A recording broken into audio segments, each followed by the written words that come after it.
নমস্কার বন্ধুরা, স্বপ্নার মেয়ে রান্না করে তোমাদের আবারও একটা সুন্দর ভিডিও নিয়ে অনেক অনেক স্বাগত। আশা করি তোমরা সবাই ভালো আছো, আমিও অনেকটাই ভালো আছি। সকাল সকাল ঘুম থেকে উঠে দেখলাম একটু একটু বৃষ্টি পড়ছিল, আর বৃষ্টিটা যখন একটু কমে গেছে তখন কিন্তু আমি বেরিয়ে পড়লাম পুকুরের কাছে তোমাদেরকে আজকে একটা সুন্দর রেসিপি দেখানোর জন্য। বাড়িতে এসে মায়ের কাছ থেকে জানতে পারলাম এই গাছটার নাম হচ্ছে পাথরকুচি গাছ, আর পাথরকুচির গাছের পাতা নাকি বেটে খাওয়া যায়। তাই আর দেরি না করে তোমাদের সাথে শেয়ার করতে চলে এলাম আমি স্বপ্নার মেয়ের রান্নাঘর।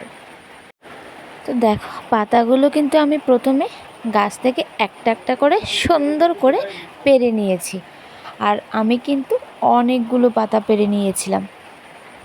আগে আমরা ছোট যখন ছিলাম তখন কিন্তু এই পাতার মধ্যে কলম দিয়ে লিখতাম, আর কলম দিয়ে যখন লিখতাম তখন এই পাতাগুলোর মধ্যে সুন্দর করে কিন্তু লেখাগুলো দেখা যেত।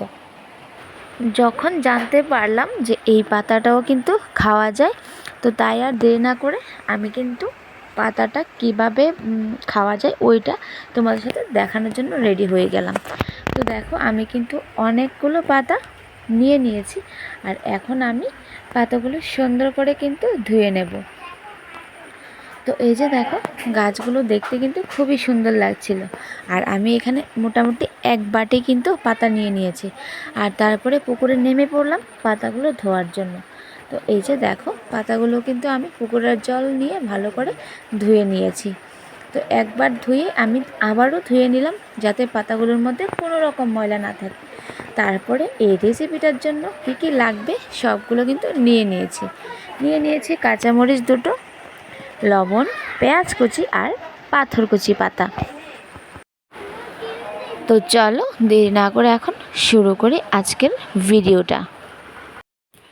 তোমরা এই পাতাগুলোকে কি পাতা বলো, আর এই পাতা দিয়ে কোনো কিছু খেয়েছো কি না অবশ্যই কিন্তু কমেন্ট করে জানিও।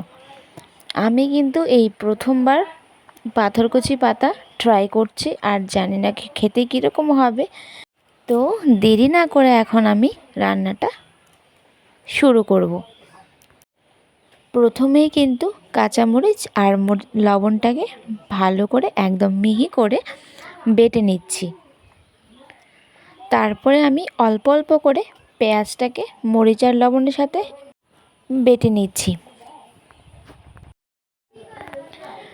মা বলেছে এরকমভাবে পাথরকুচির পাতার বাটা খেলে নাকি শরীরের জন্য অনেকটাই ভালো হয়।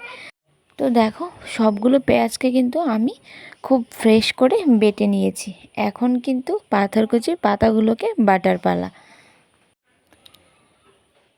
পেঁয়াজ আর মরিচটাকে আগে যেহেতু বেটে নিয়েছি, তাই আমি পেঁয়াজটাকে একটু সাইড করে সবগুলো পাটার মধ্যে বিছিয়ে দিয়েছি। তারপরে কিন্তু সেই পুঁতাটার সাহায্যে এরকমভাবে থেতলিয়ে সবগুলো পাতাকে কিন্তু বেটে একদম নরম করে দিয়েছি। তারপরে কিন্তু দু একটা বেটে ঘষানোর পরই কিন্তু পাতাগুলো খুব সুন্দরভাবে ফ্রেশ হয়ে গেছে।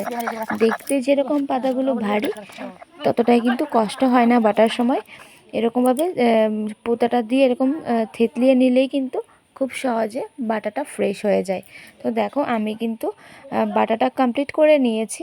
এখন কিন্তু একটা প্লেটের মধ্যে নামিয়ে নেব। তো হয়ে গেল কিন্তু কম টাইমের মধ্যে খুব ভালো একটা স্বাস্থ্যকর রেসিপি। ফার্স্ট টাইম ট্রাই করব, জানি না কীরকম হবে। আর তোমরা যদি খেয়ে থাকো অবশ্যই কিন্তু জানিও তোমাদের কীরকম লাগে এরকমভাবে পাথরকুচি পাতা বাটা খেতে। তো দেখো, আমি কিন্তু প্লেটে নিয়ে নিয়েছি। এখন চলো তোমাদের দেখাই বাটাটা কীরকম লাগছে। তো হয়ে গেল কিন্তু আজকের সকাল সকাল গরম ভাতের একটা দারুণ রেসিপি।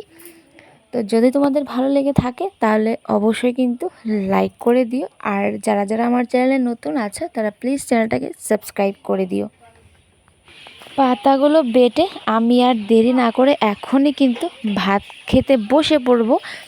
তো তোমাদের কীরকম লাগলো অবশ্যই কিন্তু জানাবে আজকের ভিডিওটা। তো আর সেটাও কিন্তু জানাবে যে আজকের ভিডিওর ডেকোরেশনটা কীরকম হয়েছে।